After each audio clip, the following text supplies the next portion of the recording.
but people would love to hear about yourself. So feel free to share. Okay. All right. Welcome, welcome, welcome, everyone. Hi, all my GovCon giants. I know it's going to take a few moments for people to start coming into the room. And Lalani, I see that you are numero uno. So, benvenidos to you. Are you still there, Lalani? I saw you're number one. Are you still there? By the way, and so just so you know, Mr. Gibbs, there is a lag. So, Okay. between what we ask people and they respond, there's a lag. Okay. Can you see on that side screen the comments? Yeah, I see Okay, the. perfect. There you go. All Yeah. right. All right. What's up, Colin? And if you are new to our channel, definitely let me know who you are. Tell me your industry. Tell me where you're at. And of course, hit the like button. You're in it for a special treat today. We have someone, an incredible person. I don't even want to hold back. Very fortunate to have met him this past week. I bumped him to the line. If you're following me and you saw like what I had set up for Wednesday, I just went ahead and pushed that out the way and brought him on just because it was so meaningful for me, such a breath of fresh air to hear the experience, to hear the knowledge, and to hear that he truly has a heart of gold and wants to help. And particularly those persons that look like us, that may be disenfranchised or not getting a fair shake. Uh, this is going to be all the difference in the world. And I can tell you already that two of our GovCon giants have already used him, worked with him, and they're very, very excited. He's helped them to be able to get access to some opportunities that they did not have beforehand. So thank you so much. Let me know who's in the room. Oh, Lavani was stuck. Let me know who's in the room. Again, if your name's on the screen, tell me your name. I see you, Robert, in the building. What's going on? I see, baby. Who else is in here? I see my man Collins in here. Gilbert Thomas. Welcome, welcome, welcome. All right, let's see. We got construction materials and heavy equipment rental industry. Yes, it's possible to sell to the military. Absolutely. Massachusetts trucking industry. Nice, nice, nice. Who else? Tell me who are you? Industry, the city that you're in, right? Let me know. And if your name's not on there, tell me your name. I want to know so that we can have this conversation, talk to you. Because again, we're going to talk about infrastructure. We're going to talk about bonding, sureties, and how this works. And then we've got some lessons learned, experiences that he's had over the last his career. I'll say I don't want to tell the number. I'll let him tell the number so I don't mess it up. So let me know who's here. Who else we have? Look, Lalani. We know that name. Harrison Service Group. Welcome. Let's see. Yvette, what's going on? All right. Frederick Devonshire II from New Jersey in the building. Randy Ward. Lalani, no, you do not have to turn away a $4 million contract ever again. Ever again. Adrian Hazel, welcome from Detroit, Michigan. All right. Look, you see, Peter, we got people from all over. Yeah, yeah. Hartford, Connecticut, Houston, Texas. All right. Dallas, Indianapolis, electrician. All right. Look at that. A&A Construction, Chicago Gorilla, Demolition, Rehabbing. Nice, nice, nice. So again, as always, definitely use this opportunity to connect with other persons in the industry. One of the things that I want to just kind of put out there before we get started, we are still doing the Goodwill program, right? So if you are interested in the Goodwill program, that program, you literally have until the end of this month to apply. So if you're a veteran and you want to be part of any of our courses, Goodwill and USAA, they're giving out a scholarship to help you enroll. And then GovCon Giants nonprofit is matching the difference to get you into our Academy 3.0 program. So again, if you are, and I'll tell you the states right now, Texas, Arizona, Maryland, well, there's Central Texas, and there's Waco, and then Las Vegas, Nevada, and Florida. If you're in any of those areas, I know it's kind of scattered, but they're running out of money fast. Email us, please, so we can help you get qualified. I would hate to see those people miss out on an opportunity to get access to the scholarship. We just got notice that they're not accepting any more applications come June the 1st. So we literally have, was that 5 days left, right? 6 days if we count today. So definitely reach out to us. We'll put on there on the screen. Let me see if I can grab it real quick, and then we'll jump into this session today. Hold on 1 second. Give me 1 second, Peter. 1 second, sir. I gotta get all the other stuff out the way first, because here. All right. Let me see if I can zoom in on that. So these are the areas: Central Texas, Northern Arizona. Screenshot this. Baltimore, Waco. These are the contacts, right? Here's their information. Here's their phone numbers. Can we see that? Let me see if can I make it bigger? I don't know how to make it bigger. Give me 1 second. Dun, dun, dun. Format view. Nope, that didn't work. All right. Let's see. Okay, that didn't work. Well, you've got the information. Hopefully you screenshot us. If you have any questions, give us a call. I don't want to take up too much time, but I do want to let people have the opportunity to take advantage while they're in, because I just found out about it. So I want to share that with everyone else. And with that said, I want to introduce our guest today, Mr. Peter C. Gibbs. And I will let him introduce himself and tell you a little bit about his background. And by the way, if you're joining us, I see we've got 40 people in the room right now. Make sure, first of all, hit the like button. First of all, okay, hit the like button. We want to show him love. This is his first time on our channel. Okay, the man just come out of retirement, starting his company, and we want to definitely show him much love. And I want everyone right now, before you do anything else, okay, before you do anything else, do me a favor. I want, for those of you who are on LinkedIn, all right, go on LinkedIn and follow him. All right. Here's his LinkedIn page. I'm dropping it in the chat. Go on there and follow him on LinkedIn right now. First of all, let's drive up his followers, give him some more presence. All right. Because if you look at his wealth of knowledge and experience and what he brings to the table, he's going to share that today with us. And so I'm very fortunate and thankful again for him to be here, and as well as you are for joining us and taking out your time this Wednesday evening. So I think I've said enough. I ran my mouth. I'm turning it over to my man, Peter.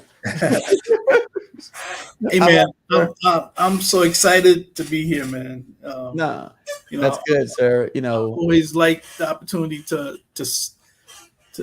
teach people and tell them about, things that other people may make it seem like it's so difficult to get. And I'm here hopefully to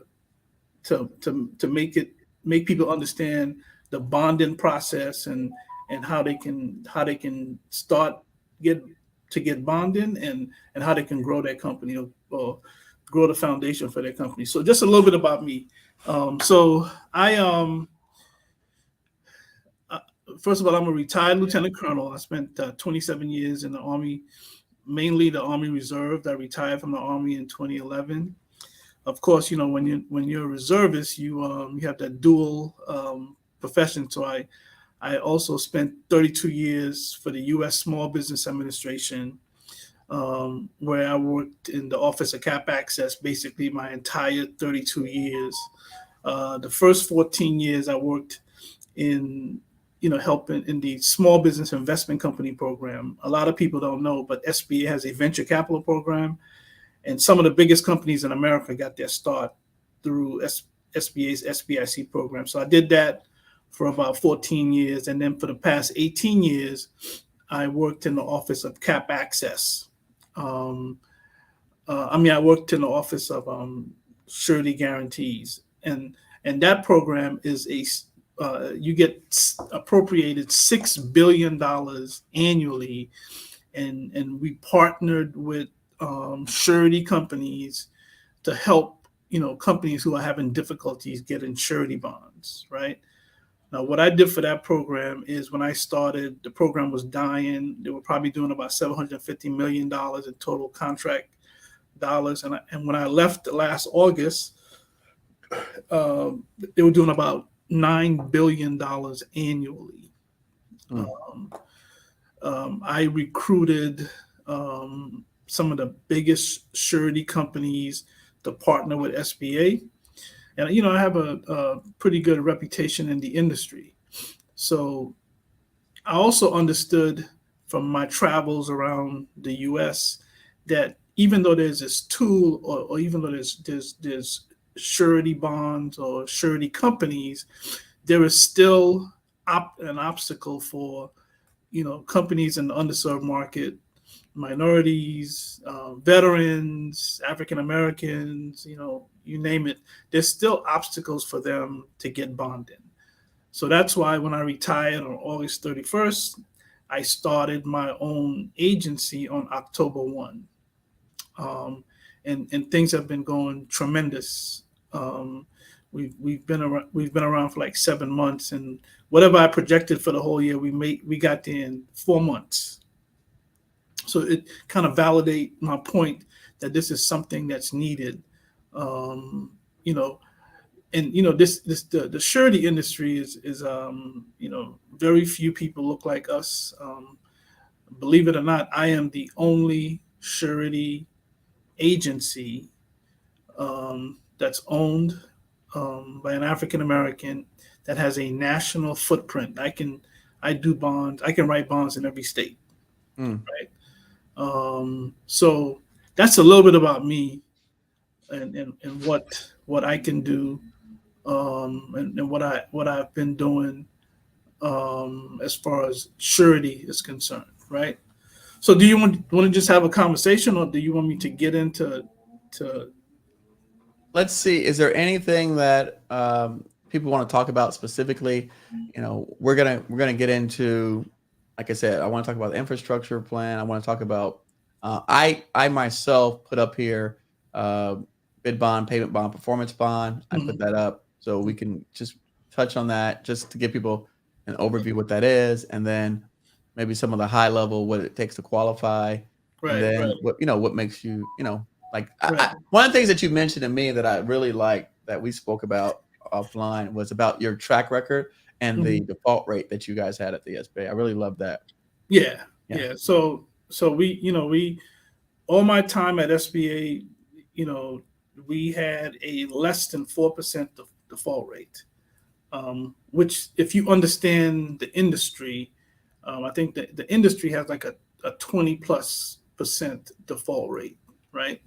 But if you understand the fact that the program was set up for companies who are having difficulties, right, you would think that the default rate would be much more than 4%. So what I say to that is, it's never ever a small businesses, a minority business, Asian,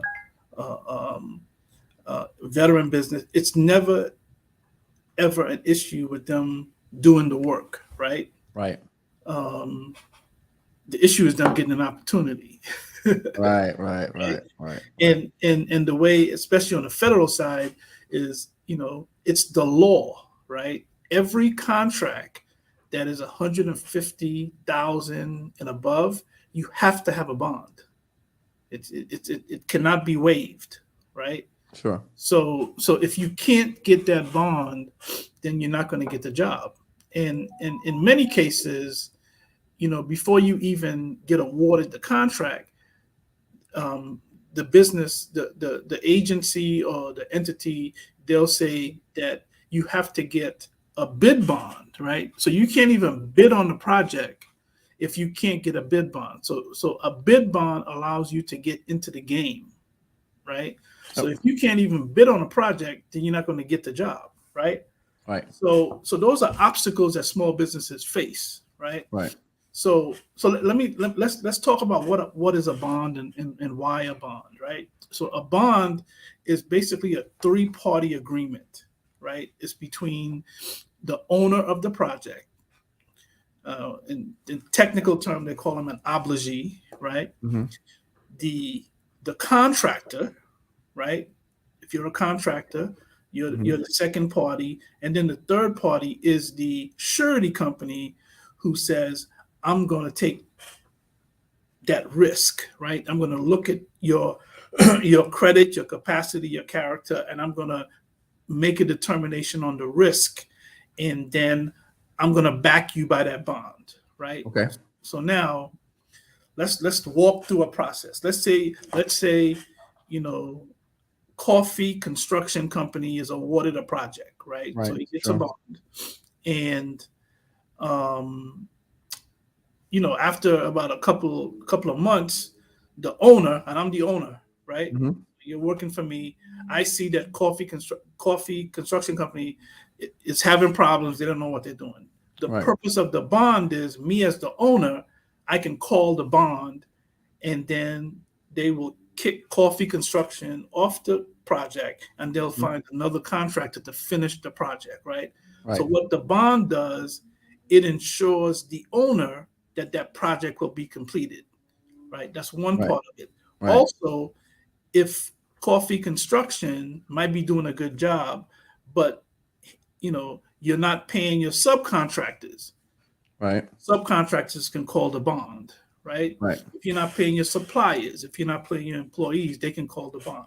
Right. So the bond just makes sure that a project is completed based on the terms of the contract, right? Okay. Okay. So and like I said earlier, it's a federal law that every contract over 150,000, it requires a bond. Now, other entities like states and counties and cities, it's not a law, but they all mirror that, right? So Right. Okay. even in the private sector, they still require you to have a bond. Yeah, it's interesting. I did not know that the states. I thought the states and counties it was a law. No. It's only a Wow. They federal. just mirror. They just mirror that. They just mirror it, right? Oh. Yeah. So that's basically what a bond is, and you know there are I'm going to make some points tonight, and the first point, you know, I want to make to you guys is this, right? If you're ever in a situation and you're fortunate to be awarded a contract, whether it's a subcontract or and let's say, you know, Coffie Construction awards Leilani a project, right? Okay. And you know, all these states and cities, they might have quotas that they're saying that, hey, you know, 20-30% of the contract has to go to minorities, women, veterans, or whatever, right? Right. So now Leilani is like, well, I can't get a bond, and then Coffie Construction says, well, Leilani, don't worry about it. You can come under my bond. Right. Right. The first point that I want you guys to get tonight is that if that ever happens to you, you know, you need to get your own bond. Right? Because if you don't get your own bond, let's say you form a relationship with Coffie Construction and you've been working with Eric for 5 years and he's been giving you work at $200,000-$300,000. Right. And then that relationship is severed, good, bad, or indifferent, right? That relationship breaks. Now you know that I've been doing jobs at 200,000. Your family come in town, you show them all the stuff that you did, but you're like, you know what? I can do stuff on my own. Right. Right. So now you contact an agent like me, surety company. They're going to give you what's called a contractor's questionnaire, right? The first question on that they're going to ask you is like, what is the largest job that you completed? What do you think that answer is? Well, I guess if you didn't do it in your name, zero. It's zero. Like you didn't do it in your name, so you can't, you know. Right. And so now you basically have to start from scratch, right? Wow. You know, and the point that I'm making is, you know, build your own capacity. Do not fall for going under someone else's bond, because it's going to hurt your business in the long run. And I can tell you, when I was at SBA, I would say that was probably a daily phone call that me or my staff got from frustrated contractors around the country who basically said, hey, listen, I know I can do the work. I did it for 4 or 5 years, and now I can't get a bond. Right? So let's recap. They can't get the bond because they were going underneath somebody else's bond. Right. Right. Wow. Right. So how does a person? I mean, at the end of the day, it is like, if you're a large, if Coffie Construction Company is a large construction company, Yep. right? And I'm under your bond, and I'm wearing the Coffie hat, right? Yeah, you're a big guy, right? Yeah. Now I'm a little guy, right? Right. It's a different thing when I have my own bond and I have the Gibbs Construction. They're like, who the hell is Gibbs? You probably don't get your prices that you pay for material is probably more. You know, there's a big difference when you're under someone else's bond and it's your bond. And don't get me wrong, I know the pressures that small businesses have, right? And sometimes you don't have a choice, right? So you may have to be under someone else's bond, but do that sparingly. Don't that should not be how you do business, because the way the bonding world works is, let's say I get a job for $50,000 and I complete that project, then they look at then I should be able to get a job at $100,000. When I do that $100,000, then I should be able to get $200,000. I've seen companies grow from doing $30,000 the first year, and then 3-4 years later they're doing, $5-6 million projects. Right. So it's not about where you start, right? It's about where you finish, right? So you should always be preparing your company for growth. Being under someone else's bond is not going to help you grow your company. Very nice. Someone says this question: is bonding only apply to construction industry?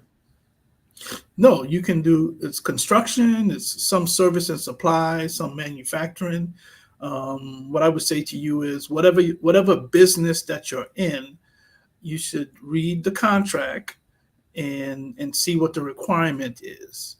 And there is different types of bonds, right? I focus on construction bonding, but there are commercial bonds. It all depends on the industry and the type of bonds that you need.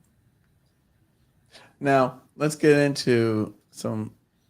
By the way, I see we've got a couple more people joined us. If you're just joining us, please let us know who you are. Tell us your industry. Tell us your city. As always, welcome to the show. Got Mr. Peter C Gibbs here. We're resetting. Former I don't want to get the title wrong. Director of Office of Surety Guarantees. I'll pull up on the screen. I just dropped his LinkedIn profile for you all to follow him. His company's website is scrolling on the bottom. Foundation Surety. I can tell you he's already worked with 2 of our members as well, helping them secure bonds.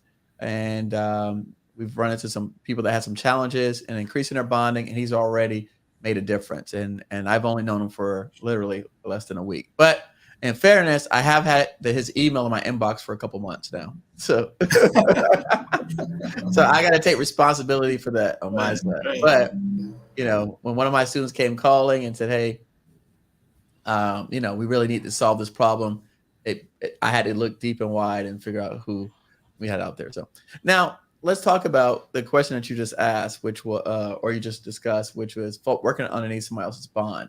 One of the questions is, so if I'm a subcontractor, will that help me increase my bond?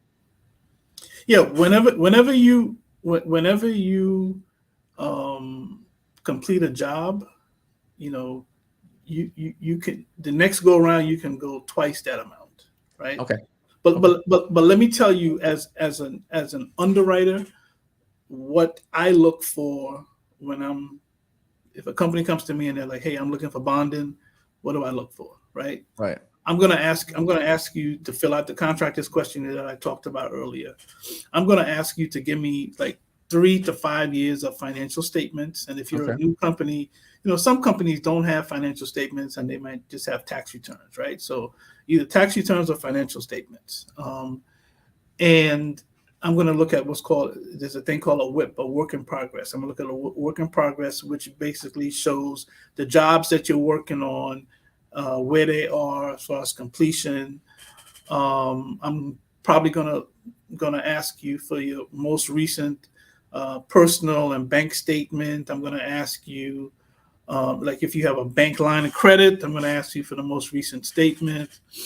And I'm going to take that, and then I will look at, what's the largest job that you've completed, and then I'm going to do a working capital analysis. I'm going to look at your current assets, less your current liabilities, and then based on that, I'm going to make a determination. I'll say, this person qualifies for $10 million aggregate in bonding, right? Then I'm going to go back to the work in progress schedule and everything. If you have anything ongoing, I'm going to minus the uncompleted part out of that 10 million. So if you have a work in process and then you have 4 million in ongoing work, so now your aggregate is like 6 million, right? Mm-hmm. Based on that. And then I'm going to look at your largest job. If your largest job was $1 million, then I'm going to look at the experience and I'll say, okay, I'm okay with you going after $2 million or $3 million work, right? So now, one of the things that he just mentioned, and I have the tendency to do this myself. Mm-hmm. He said some terms that might be unfamiliar with people that are new to bonding. Yeah. Aggregate, right? So let's explain the difference between single limit and the aggregate. Right. Amount. So the aggregate is the total amount of surety credit I think that you qualify for. Okay. So, for example, the total amount of contracts that we can get on the dollar amount. Right. Correct. And I could even take it one step further and say, I'm comfortable with you only doing 5 jobs at a time. So the first thing I'm going to do is, okay. The first thing I'll say, I will say, okay, Eric, I think that based on the largest job that you've completed, I'm comfortable single limit of 2 million, right? Yep. And then I say now, I'm also comfortable with you having aggregate work up to 6 million. Okay. Right? So no job that you go after should be more than 2 million. Right. And then you shouldn't have more than 6 million in total work. There you go. And that's they call it a work program, or a bonding line. Okay. That's what you should get from an agent. The other thing, the other point that I told you, I'm gonna give you some points that I want you to pay attention to tonight, right? The second thing that I would tell you is that, when you start a business, right? There's so many things that you have to do. You got to incorporate. You got to have a relation. You got to open a bank account. You got to do all this stuff. If you are in the construction or the business where a bond is required, shame on you if you don't have a relationship with a bonding agent, right? Because that bonding agent is just as important as that banking relationship, right? The other thing that I tell people is that, and I'm going from my experience at SBA, right?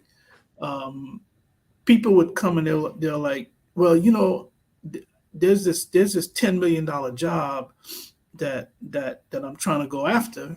Mm-hmm. But the thing is, if your balance sheet can't support that $10 million job, then why are you going after that $10 million? Because you're not going to get that bond, right? Right. So the importance of having that relationship with that bonding agent is that the bonding agent they're gonna look at your financials, they're gonna look at everything that I talked about earlier, and they're gonna tell you what range jobs you should be going after, right? So that right. As much as I want to do this $5 million job, right. My balance sheet cannot support that. Right. So that's why having a relationship with a bonding agent is extremely important. Right. Sooner rather than later. Right. Makes sense. Right. Makes sense. A couple questions here. Colin says, is there any financial minimum requirement to receive bonding? No, it's all about looking, reviewing your financial situation. And what I try to tell people, it's not about just one thing, right? An agent looks at your credit, your capacity, and your character, right? So and people get, when you say character, what does that Yeah, mean? I was gonna say Right? what I was gonna say was Yeah, character. Now tell I people. mean, character. Listen, if you don't pay your bills, Right. that's a character issue, right? If you don't pay subcontractors, that's a character issue. Fair. Okay. You don't want, you're asking a company to allow you to, they're taking a risk on you, right? Right. And at the end of the day, we want you to complete that project with no issues, right? Right. But if you're not paying your subcontractors, there's a possibility you're going to be kicked off that job, right? So character, as far as on the criminal side, if someone has a record, then that's, I look at that. I look at when it happened. If someone is like 40 something years old and they did something when they were 18, Right. most likely that's not going to be an issue, right? Right. So we also look at that also, as far as the character thing is concerned. One of the things that I've heard people say it over and over, is that if you owe the IRS, Hmm. you can't get bonding, right? Right. And I would say, if you owe the IRS and you have an established plan with them and you're current on those payments, there's no issue with you getting bonding, right? Mm. Okay. Another point I want to make. Hope you guys are taking notes, right? I've been helping small businesses for over 30 years, and I cannot tell you how many times I've heard about what they said, they Mm. do. I'm looking for day. Yeah,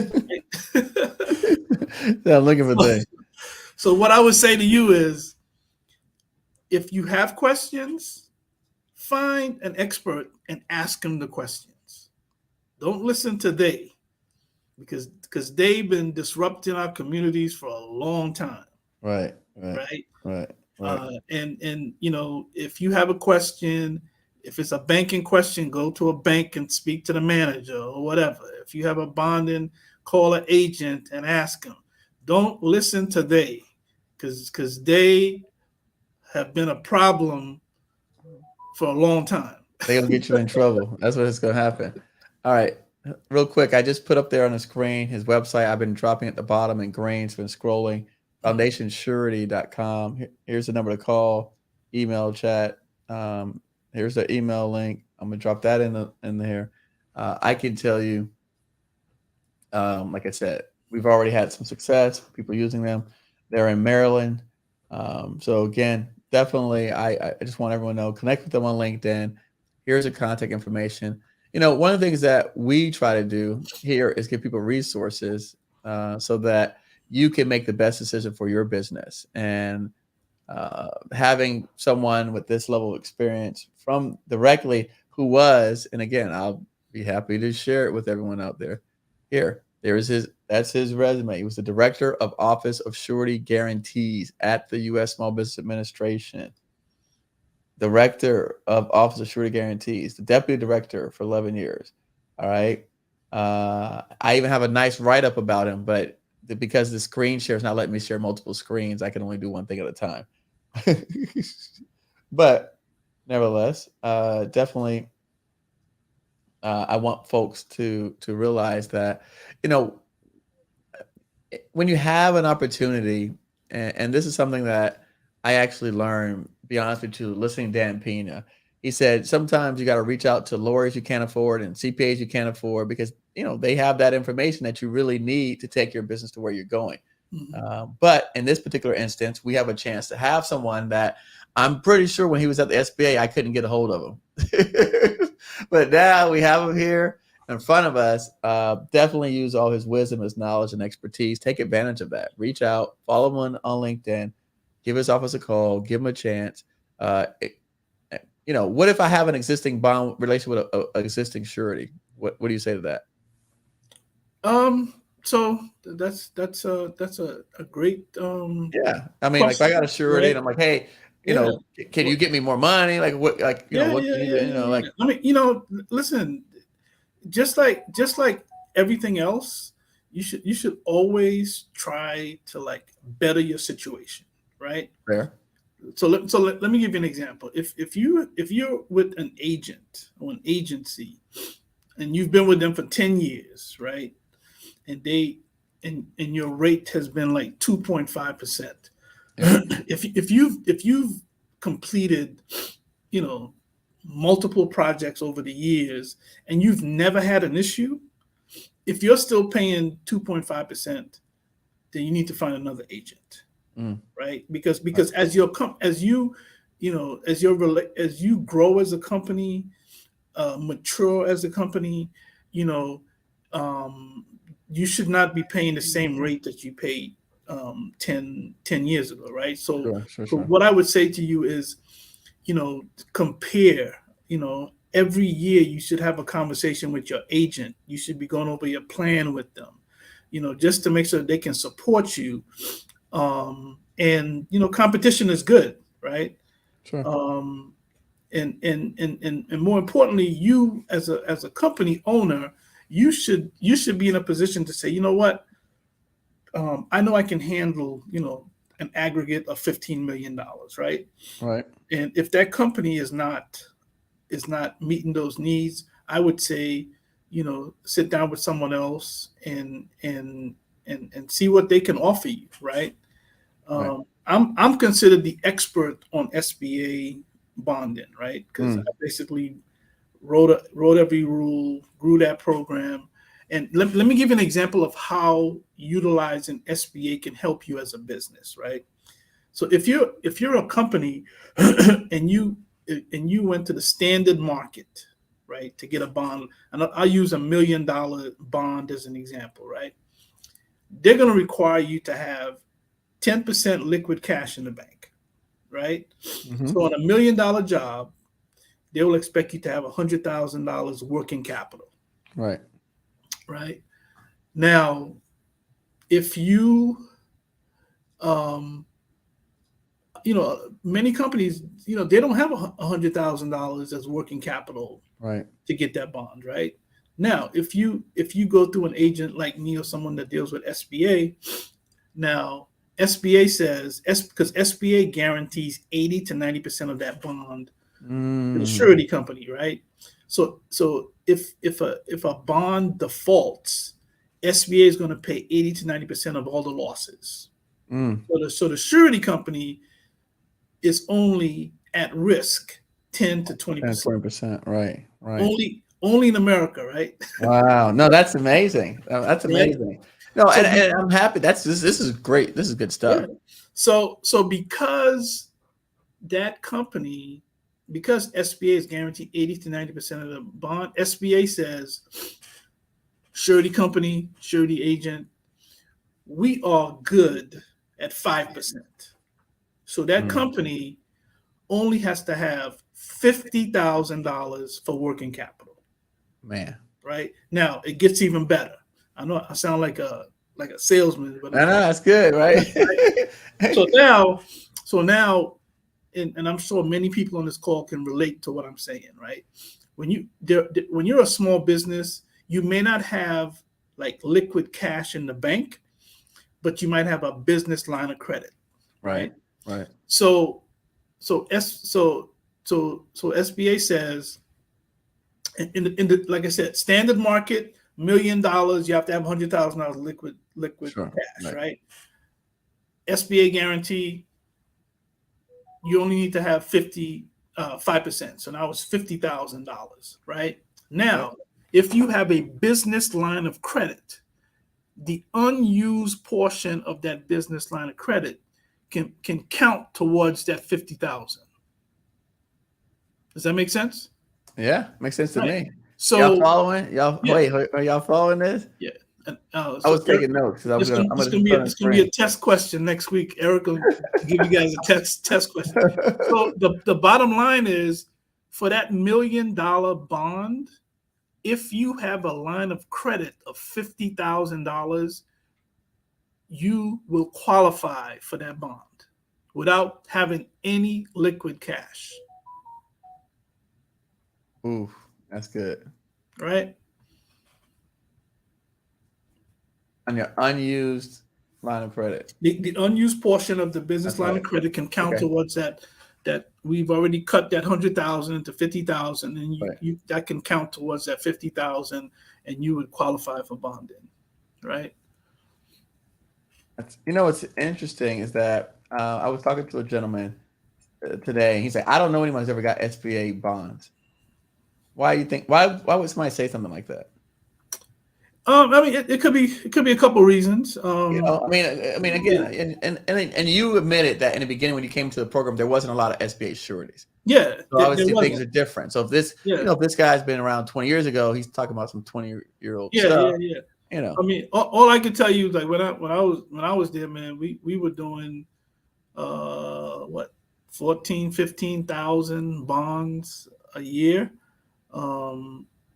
Again, without knowing that person's particular situation, I mean, I don't know, but sometimes it's like buying a house, right?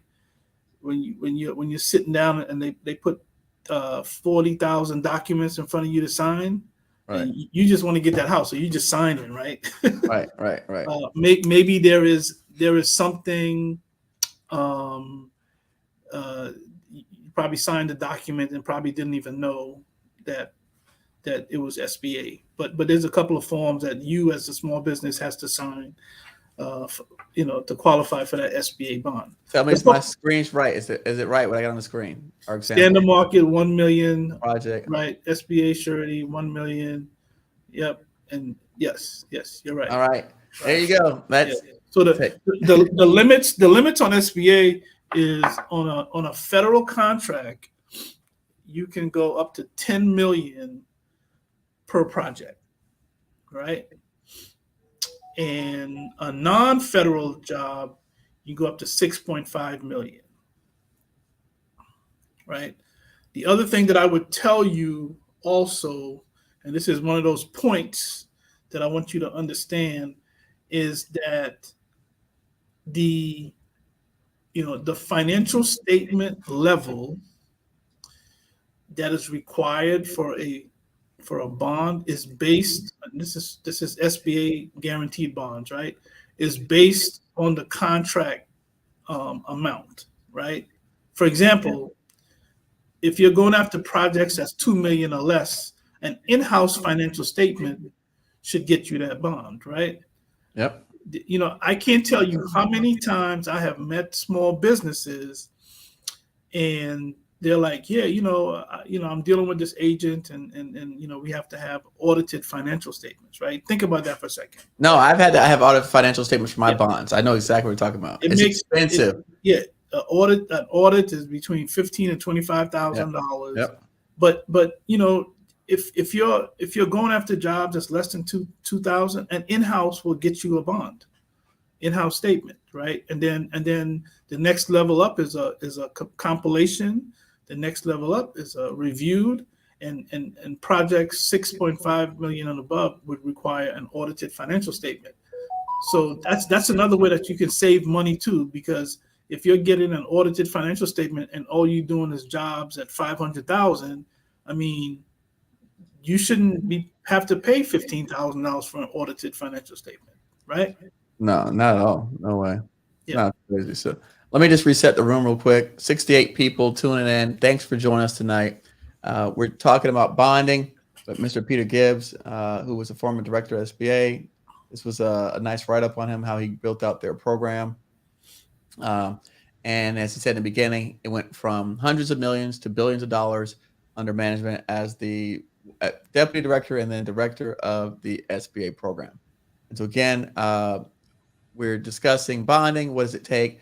And I just gave an example of the differences between an SBA bond and a traditional bond with the SBA guarantees, and why, how that makes a huge financial difference for small businesses out there, and why you should be considering going with an SBA surety as a small business.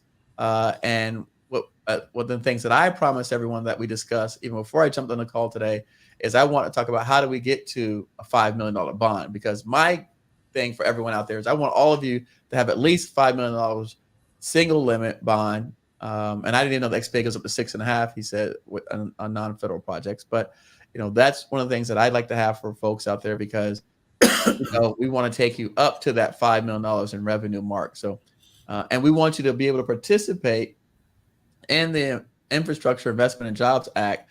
And the only way you're going to be able to take advantage of this $2 trillion package, right, is through bonding. And so we're going to get into that, but I just want to kind of reset the room. So we have 68 people now on with us. Make sure you all hit the like button. Make sure, I'm going to drop his LinkedIn. Go ahead and follow him on LinkedIn. And then if you have questions, here's his contact information. Take a screenshot. Here's his contact information. All right, take a screenshot. I'm going to drop this in LinkedIn while he's getting a chance to clear his throat, drink some water. And then,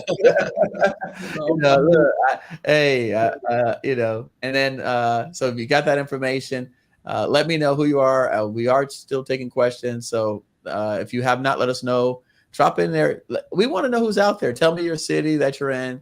Tell me the name of yourself personally, or the name of your business, either way. We'll jump in. We'll take some questions. Let me put some things up, and then we'll keep back at it. Someone said business or personal credit on the 3 C's. It's definitely business line of credit. No, but in terms of when you evaluate them, are you looking at my personal credit when you evaluate me for the bond initially? I try not to look at, the personal credit. I try not to look at credit, period. Okay. I don't pull reports. I like to hear the contractor's story, their background, and then I try to find a solution for them. Okay. There are programs out there where they'll just eliminate you, just by your credit only. I rarely ever look at credit. Okay. All right. Someone says, what's the average bonding agency fee? That's a very good question. As an agent, there's a range, right? The highest that I charge is 2.5% of the contract amount. Right? Man, I used to pay 3.5%. Yeah. Let me ask you something. Do you charge for bid bonds? No, I don't. I used to pay for bid bonds. I had a guy who used to charge me $100 per bid bond. No, I don't. It's that's not only do I not charge, but I overnight I FedEx the bid bond to you. So if they need original signatures, I FedEx it to you overnight, so you can have it the next day. But I don't know. Let me. So it's a good point that you raise, right? And I want to make another point, and that is, if you're in the construction business, again, or any business that requires surety bonds, you need to know your business. Well, what do I mean by that?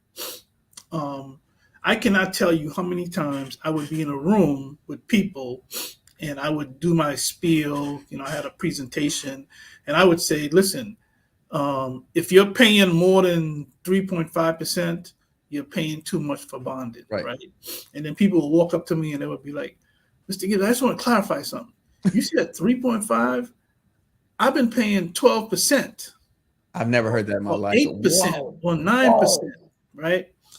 And what I would say to you is,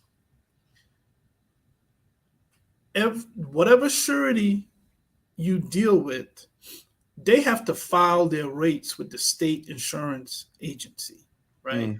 So the rates that they can charge is not a secret, right? So to go back to the question, I would say that the highest that I charge is 2.5, and then the lowest that I can charge is like, I think it's 0.8 or 0.9, right? But there's many factors that goes into what rate am I going to charge you, right?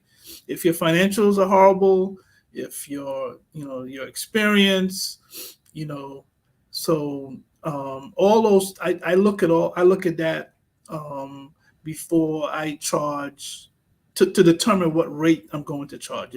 If your company is in pristine condition and no issues, I'll most likely put you on what's called a sliding scale, which averages out about like 1.75%.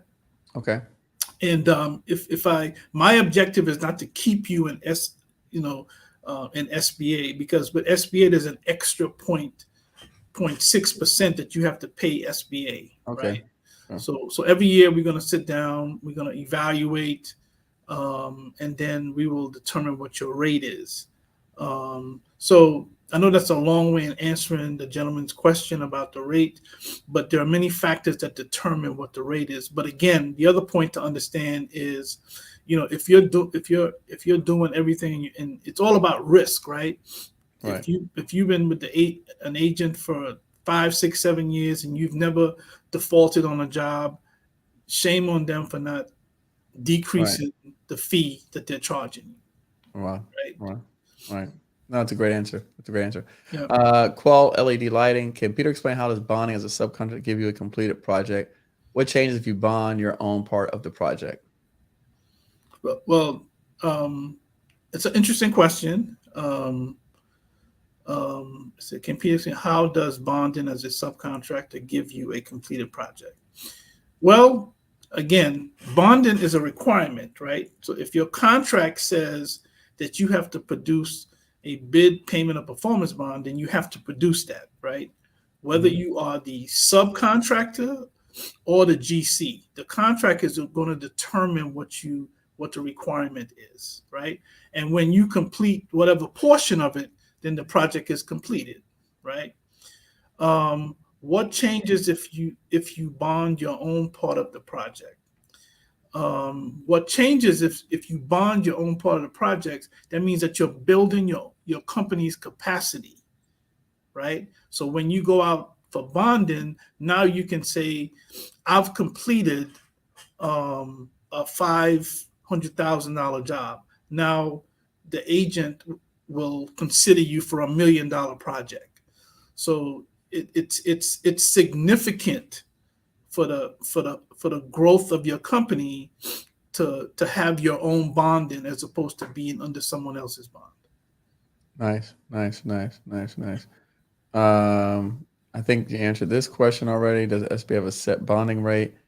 I think you answered by saying the fee that the SBA charges. So SBA, when you're getting a bond that's guaranteed by SBA, you have the premium, which could be anywhere from 1.75 to 2.5% based on the surety that you're dealing with, and then you have the 0.6%.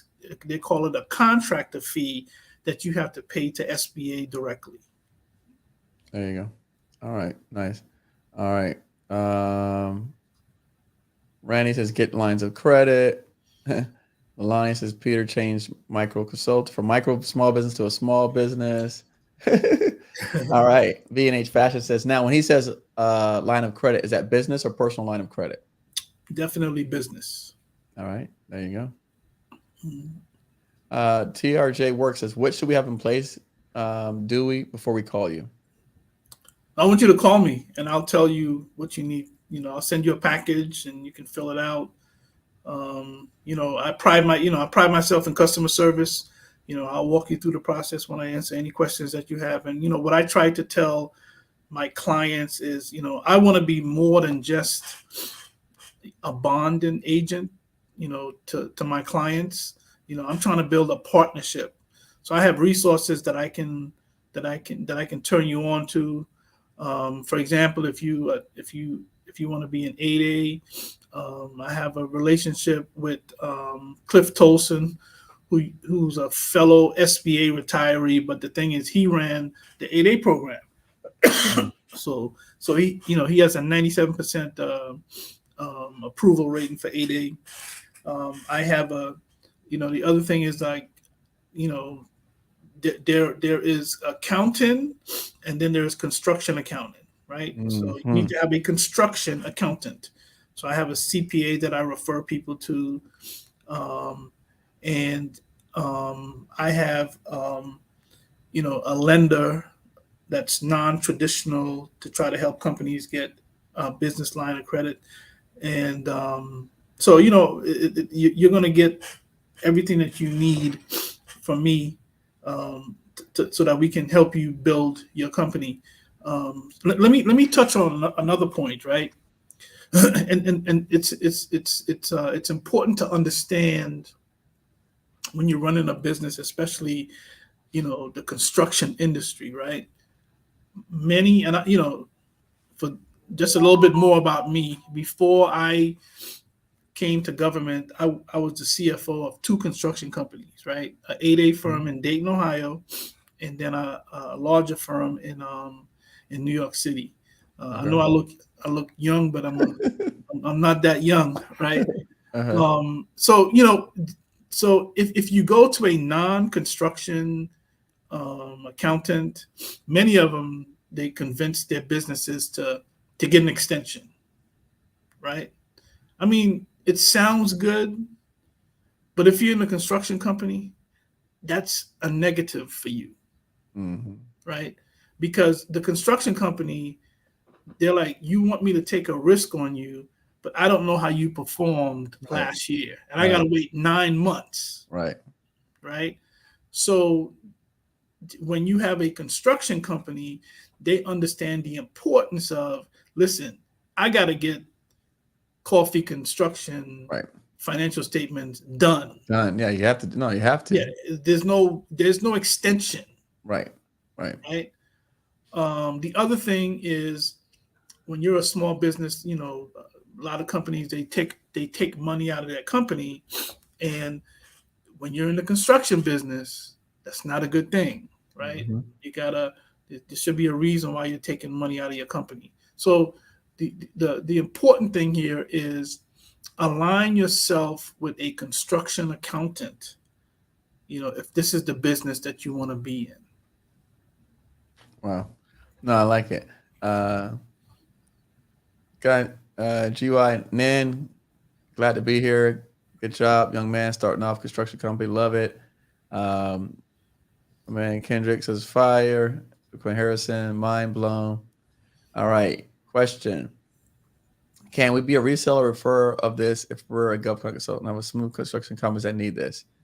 Yeah, I mean, you can refer people out. When we say reseller, I'm not sure what you mean by reseller. But if you've got a couple of small construction companies that need bonding, I would definitely point him in this direction. Just because if you were here when we shared the other screen about the difference between the SBA example versus the non-SBA, it's pretty intense, and we'll go through it again. Probably in about another 5 or so minutes, we'll go through it, and I don't want to keep him all night. I know everybody's excited, and I love this stuff, but I'm always very respectful of people's time. No, I'm good. I'm good. You good? All right. You're up? All right. Good. My wife knows that I'll be home a little late today. So okay. All right. Good. Okay. All right. Good stuff. So, all right. Here, look at this. My very first bond was $16K. 12 years later, I'm at $700K per and $2 million aggregate. Should my capacity be higher at this point? I would have to look at your financials. Yeah. But if you've been in business for 12 years, to me, you should be doing more. But again, this goes back to, do you have a what? I think why don't we do this, since we have you on?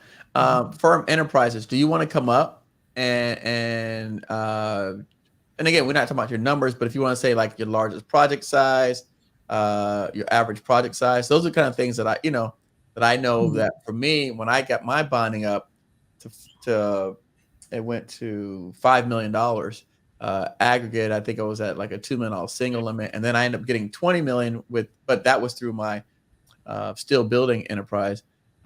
You you may want to, in order for him to understand that, like he said, he's got to know, your largest project size, right, Peter? Mm-hmm. Okay, that's an easy one. Yeah. I'd be curious to your largest project size completed. Yep. And let me, like I said, if you want to, I'll send you an invite. Hold on. I'm gonna drop you an invite for you to come up.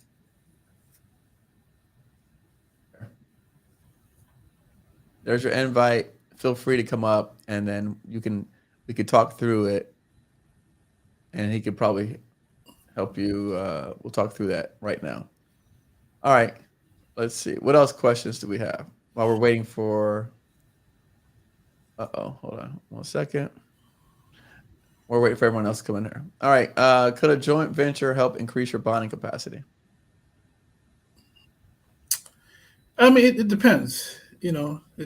Again, I would have to look at you know the financials for the joint venture and experience. I would have to underwrite the account. It all depends. Okay. All right. And so one of the things that we were discussing early on, and I want to bring it back because again, I know we've got new people in the room. Did everyone? I know Lalani's gonna get their questions answered. Please, again, drop your questions in here. We're gonna be taking questions. You said Kevin, who was a great question? 4620. Yeah, we already answered that question. Okay. How long does the process take from start to finish? It really depends on the contractor. I can tell you that a contractor from South Carolina called me last Monday, and he had his bond by Thursday morning.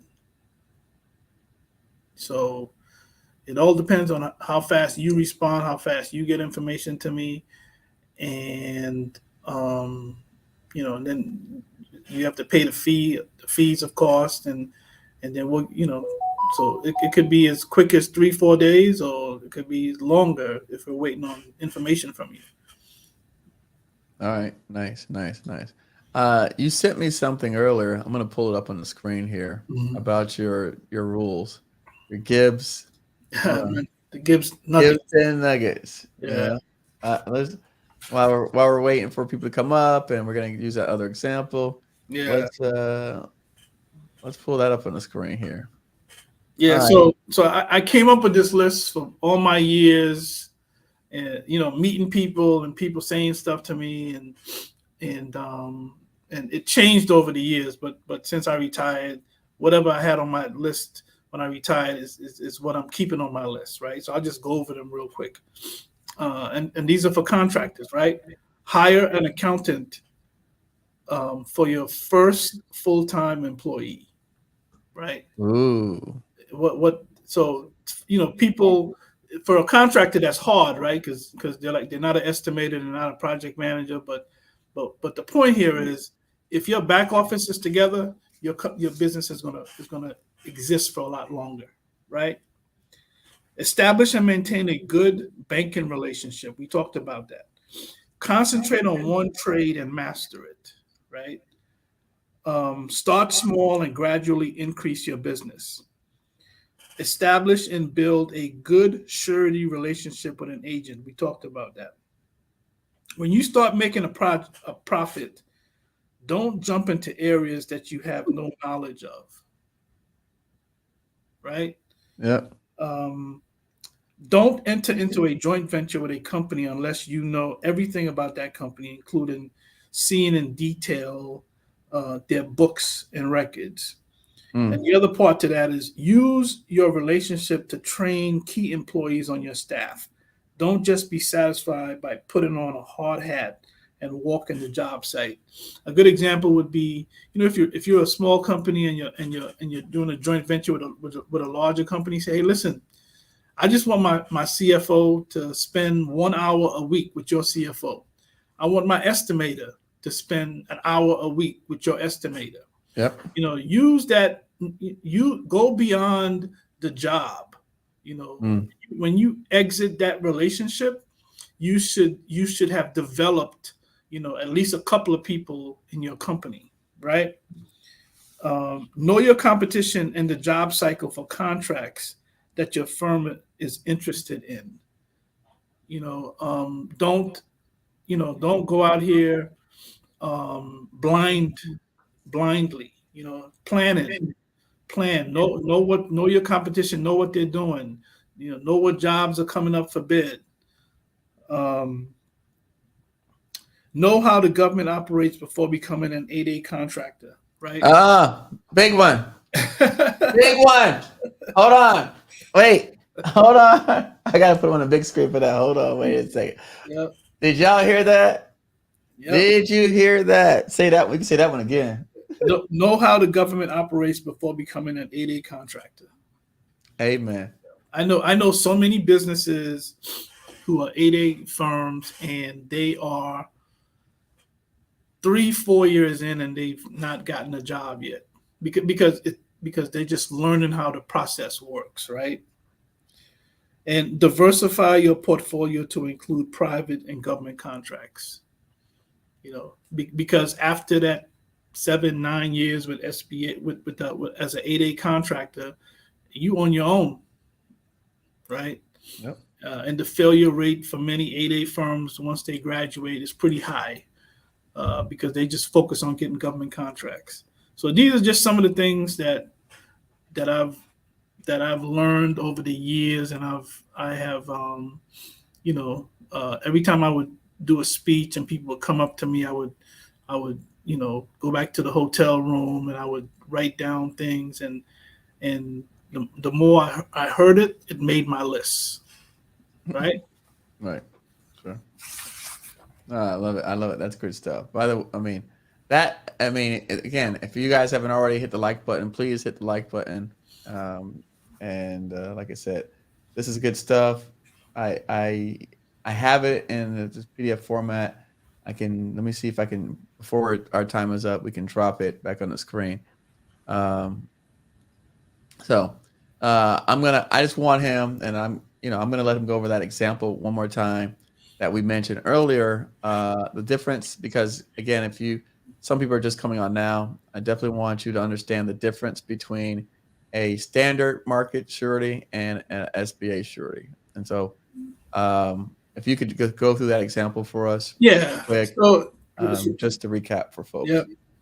So it's real simple. If you're a contractor and you're trying to get $1 million bond, if you go to a standard market surety company, they're going to expect you to have $100,000 liquid cash in the bank. No exceptions. $1 million, you got to have $100,000 cash in the bank.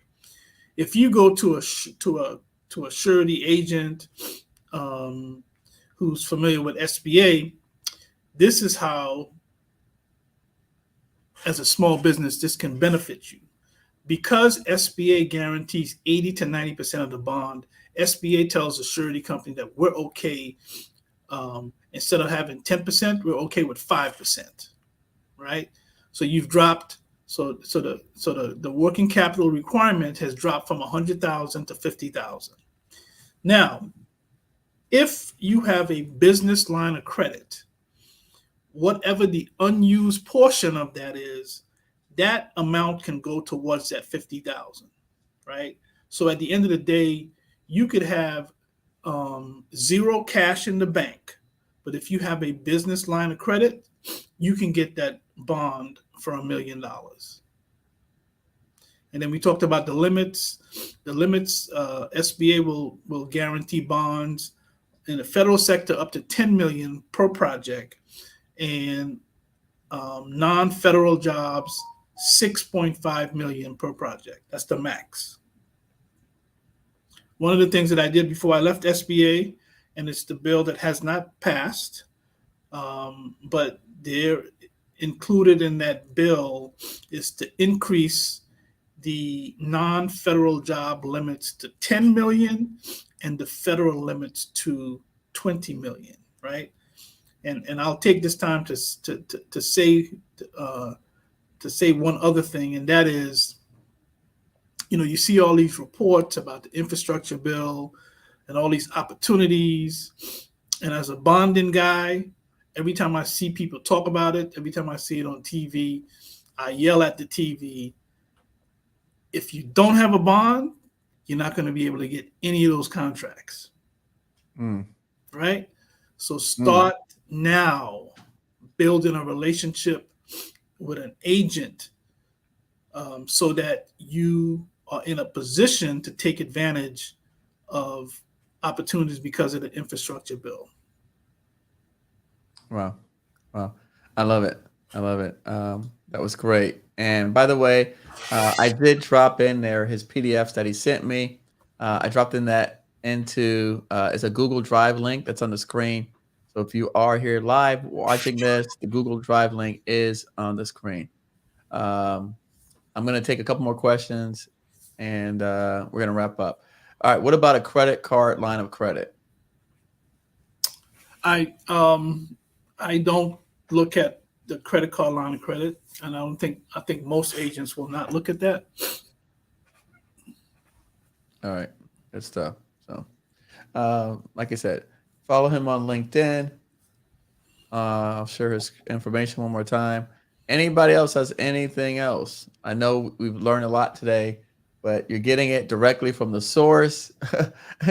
Okay. You're getting it directly from the source. And for me, which I'm thrilled about is the fact that, again, I hear about all of these SBA programs, and you never know how they really work. And, they're touting all this success, but you don't know anyone that's ever got a program. And, so you can't really talk to anyone because you don't have anyone to talk to. And it's like, okay, you almost feel like it's not real because you're so far away from it. And as my friend Brian says, I'm so far from the flame, I can't feel the heat. And I just, you just like, it's pie in the sky, right? Because I don't know anybody that's ever gotten it. And so to have you come on to share your experiences, to tell us how these things work, to educate us, to let us know that we've essentially, for the lack of better words, people have been taking advantage of us and charging us outrageous fees and prices, which basically prevent us from growing our businesses, right? That prohibits you from growing, from scaling, because if someone's charging you 10 points on something that should be 2.5, that 7.5 points, right, on every project adds up to working capital. And that keeps you from being able to grow, right? That's stunting your growth and not allowing you to actually take on bigger projects and create opportunities for yourself and hire people and all that good stuff that we want to do as business owners.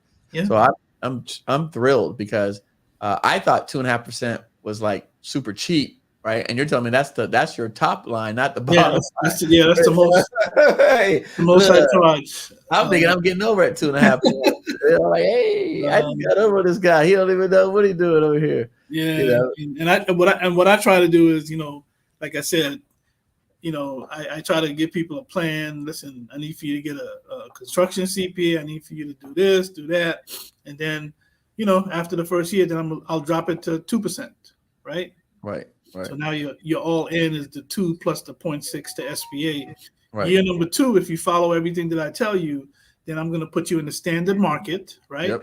And then your rate now is a sliding rate, which is about 1.75, and you don't have to pay that SBA 0.6%. My objective is to graduate you out of that SBA, okay, which is good for you and for me. So now you're doing bigger projects, I could tell you, one quick story. It was in El Paso, Texas. I met this Hispanic couple.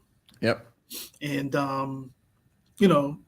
they were like, Mr. Gibbs, thank you for the presentation. And I kind of got mentored them when I was at SBA. And the largest job that they did at that time was about $275,000, right? Okay.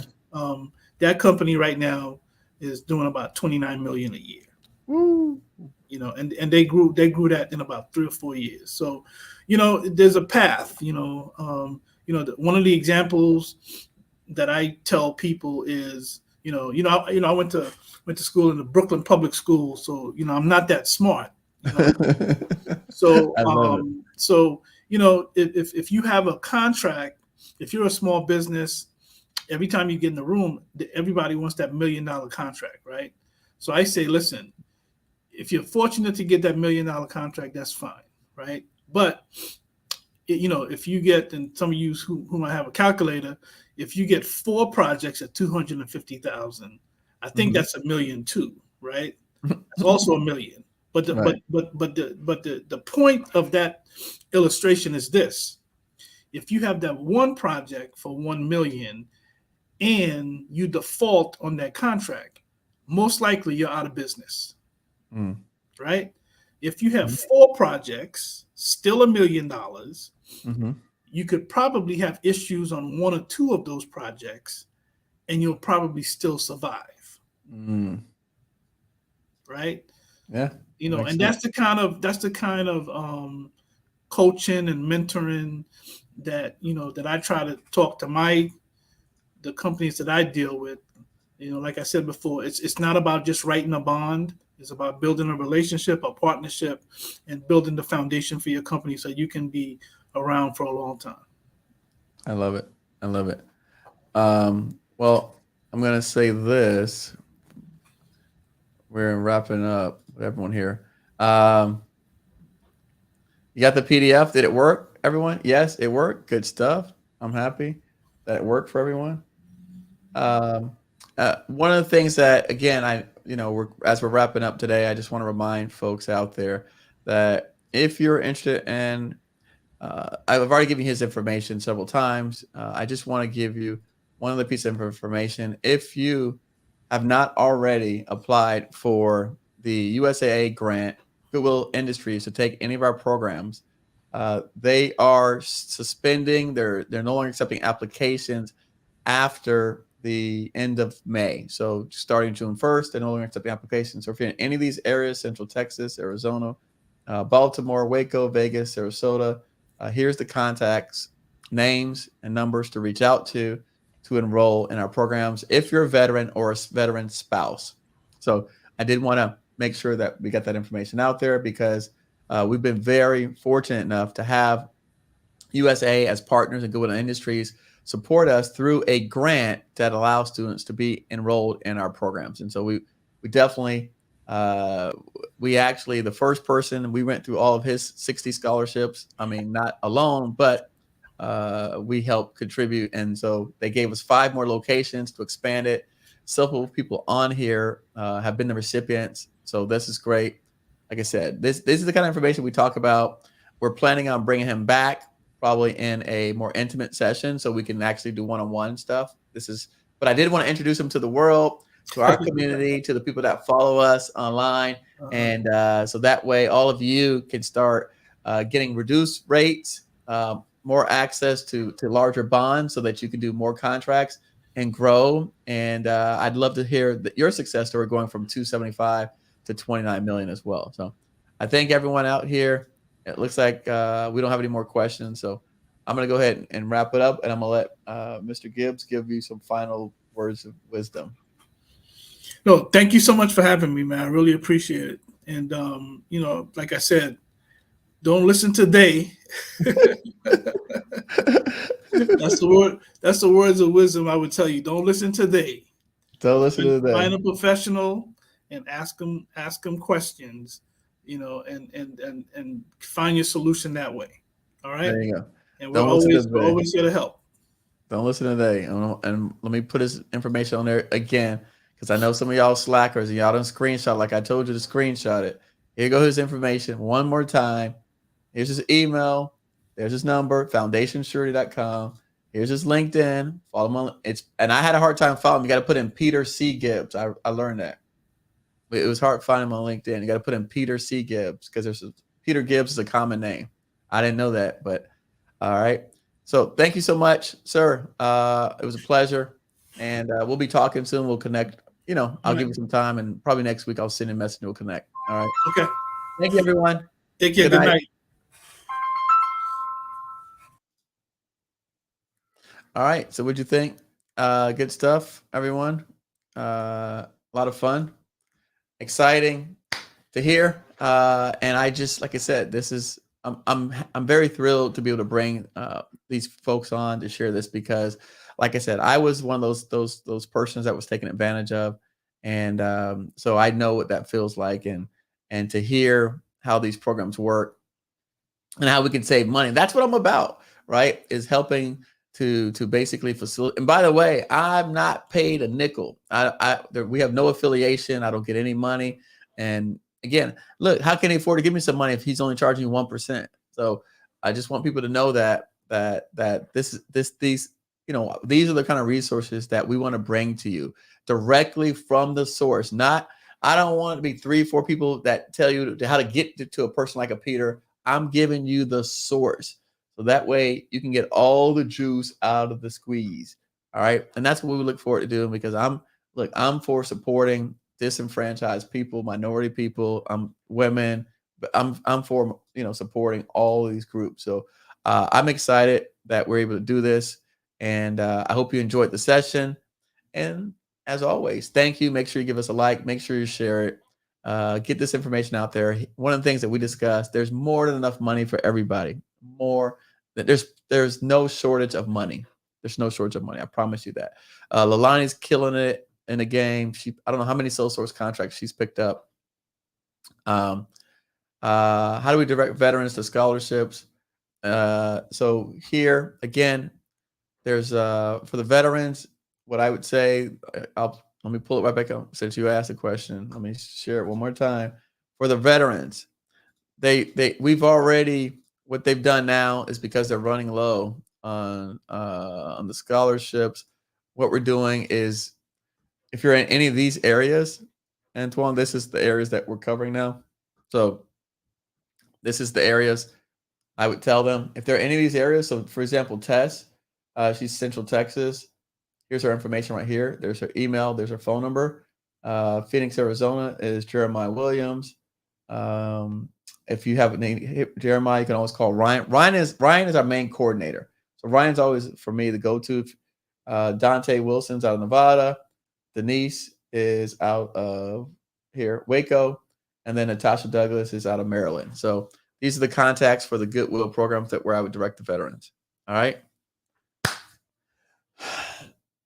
I'm out of here. Y'all be good. Go Heat.